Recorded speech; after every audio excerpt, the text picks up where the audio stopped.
कहानी आज से करीब 200 साल पहले की है। एक नगरी में निशिगंधा नाम की एक बेहद सुंदर लड़की रहती थी।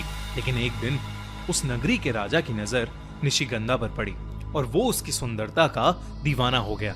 एक रात उसने निशिगंधा को अपने राजमहल में बुलवाया और उसे अपने कमरे में ले गया। इससे पहले कि निशिगंधा कुछ समझ पाती, राजा उसके साथ जोर जबरदस्ती करने लगा और उसी छीना झपटी में राजा के सर पर चोट लग गई और उसकी वहीं मौत हो गई। उस रात पूरी नगरी में यह बात फैल गई कि निशिगंधा ने राजा की हत्या की है। कुछ लोगों ने कहा कि निशिगंधा इंसान के रूप में एक चुड़ैल है जिसने उनके राजा की जान ले ली और इसी वजह से नगरी के लोगों ने निशिगंधा को जिंदा जला दिया। लेकिन निशिगंधा का जला हुआ शरीर एक तांत्रिक को मिला और उस तांत्रिक ने अपने काले जादू से निशिगंधा को वापस जिंदा कर दिया। पर अब निशिगंधा पहले की तरह इंसान नहीं थी, बल्कि अब वो सच में एक चुड़ैल बन चुकी थी। एक ऐसी चुड़ैल जिसको प्यास थी सुंदरता, ताकत और अमर होने की।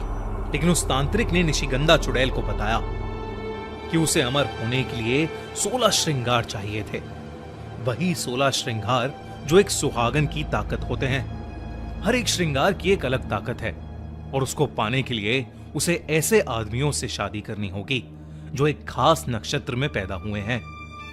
लाल चांद की रात उस आदमी से शादी करके उसी रात निशिगंधा को अपने पति की बलि चढ़ानी होगी और हर बलि से उसे मिलेगी एक श्रृंगार की शक्ति। और तब से एक छोटी सी नगरी में रहने वाली आम लड़की निशिगंधा बन गई सुहागन चुड़ैल। ज्यादातर लोग सुहागन चुड़ैल को एक डरावने किस्से या कहानी की तरह समझते थे जो बस किताबों तक ही सीमित था।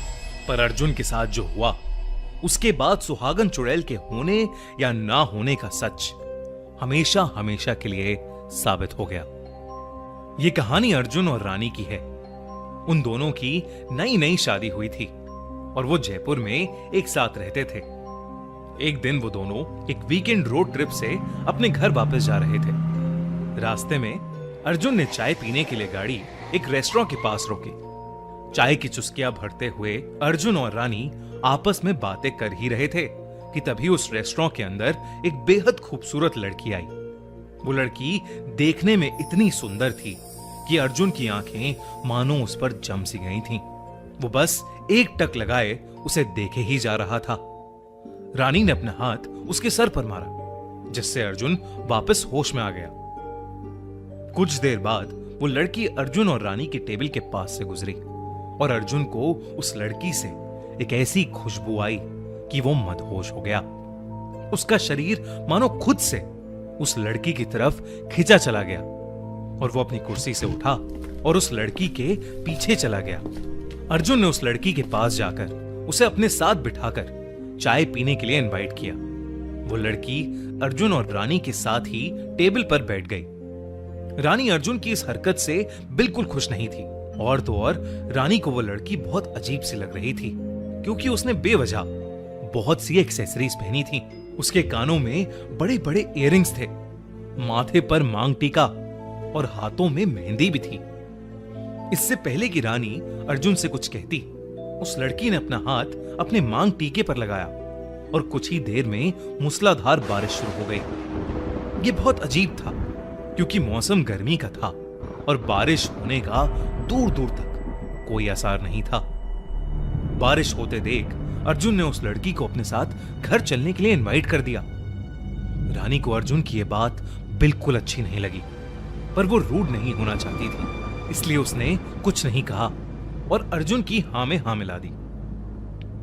चौंका देने वाली बात यह थी कि उस लड़की ने दो अनजान लोगों के साथ उनके घर जाने में एक बार भी संकोच नहीं किया। घर आने के बाद रानी किचन में खाना बनाने चली गई और अर्जुन उस लड़की के साथ ड्राइंग रूम में बैठे बातें कर रहा था। लेकिन जब रानी वापस ड्राइंग रूम में आई तो उसने देखा कि अर्जुन और वो लड़की अब वहां है ही नहीं। तभी उसे अपने बेडरूम से एक अजीब सी आवाज आने लगी। रानी जैसे ही कमरे के नजदीक पहुंची तो उसने देखा कि अर्जुन अपने बिस्तर पर सो रहा था और वो लड़की पास की कुर्सी पर बैठी हुई अर्जुन को घूरे जा रही थी। लेकिन जब रानी ने कमरे में लगे शीशे से उस लड़की की रिफ्लेक्शन देखी तो उसके पैरों तले जमीन खिसक गई। रानी को शीशे में उस लड़की का चेहरा जला हुआ नजर आ रहा था। उसका भयानक चेहरा देखकर रानी का दिल दहल गया। उसे समझ नहीं आ रहा था कि वो क्या करे। तभी उस लड़की की नजर रानी पर गई और रानी को अजीब से चक्कर आने लगे। कुछ ही पलों में रानी बेहोश होकर नीचे गिर गई। कुछ देर बाद जब रानी की आंख खुली तो उसने देखा कि अब वो घर में बिल्कुल अकेली थी। अर्जुन और वो लड़की अब घर में थे ही नहीं। रानी बहुत ज्यादा परेशान हो गई और अर्जुन को बार बार कॉल करने लगी, पर अर्जुन ने उसका फोन ही नहीं उठाया। हार मानकर रानी बस पुलिस को फोन मिलाने ही वाली थी कि तभी उसकी डोरबेल बज उठी। रानी ने भागकर दरवाजा खोला, पर दरवाजा खोलते ही जो उसे दिखा उसे देख उसके होश उड़ गए। दरवाजे की दूसरी तरफ अर्जुन और वो लड़की शादी के कपड़ों में खड़े थे। दोनों के गले में वरमाला थी। अर्जुन ने रानी को बताया कि उसने उस लड़की से शादी कर ली है। रानी ये देखकर सुन्न पड़ चुकी थी। उसके दिमाग में सिर्फ उस लड़की का वो जला हुआ चेहरा नजर आ रहा था। अर्जुन रानी को वहीं खड़ा छोड़ उस लड़की के साथ बेडरूम में जाने लगा और तब रानी को दिखा कि उस लड़की के पैर उल्टे हैं।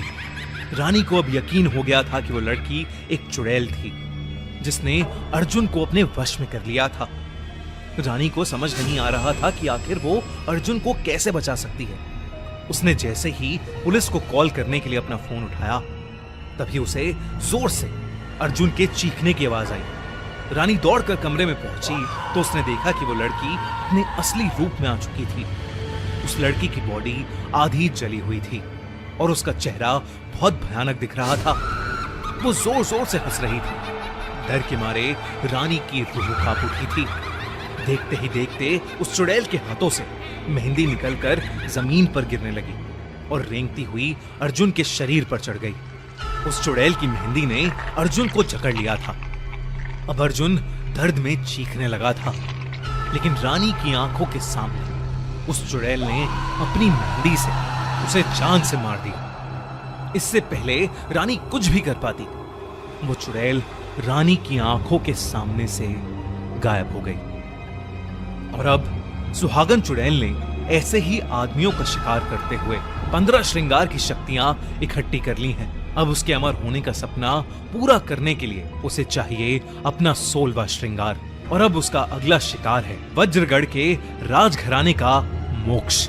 लेकिन बाकी लड़कों की तरह मोक्ष अकेला नहीं है। उसके पास है दिया के प्यार की ताकत और दिया का एक शक्तिशाली लॉकेट जो शायद बनेगा मोक्ष का सुरक्षा कवच और लड़ेगा उस सुहागन चुड़ैल से। लेकिन क्या सुहागन चुड़ैल के 15 श्रृंगार की शक्तियों से और उसकी माया से लड़ पाएगी दिया और रोक पाएगी उस चुड़ैल को अपना 16वां और आखिरी श्रृंगार लेने से? जानने के लिए कलर्स और जियो सिनेमा पर देखिए सुहागन चुड़ैल 27 मई से रात 10:30 बजे। Thanks for watching Khuni Sunday.